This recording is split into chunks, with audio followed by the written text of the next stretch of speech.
c'est Annick, on se retrouve de nouveau dans ma cuisine aujourd'hui pour réaliser une recette qui sera très utile à la cuisine quotidienne, la sauce tomate.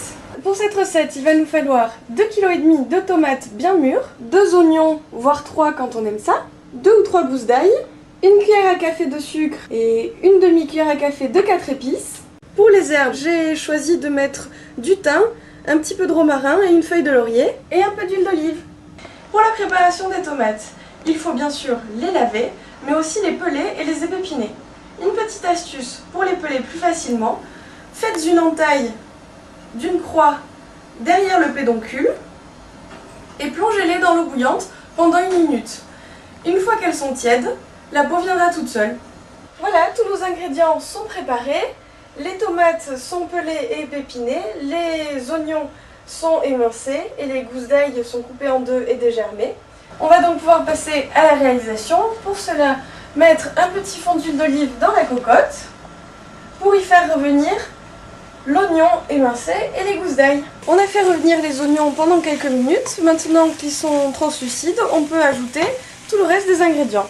Les tomates, les herbes, le romarin, la feuille de laurier et le thym, ainsi que le sucre et le 4 épices.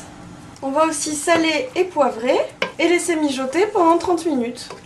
Voilà, donc les 30 minutes sont écoulées. Pendant ce temps-là, j'ai lavé les bocaux à l'eau chaude savonneuse, laissé sécher ensuite comme ceci sur un torchon. On a aussi ébouillanté les joints placés comme ceci après sur le couvercle. Bien veiller à ce que la tirette soit sur le côté pour une ouverture ensuite plus facile. Et maintenant, on va pouvoir retirer les herbes de la préparation pour pouvoir la mixer.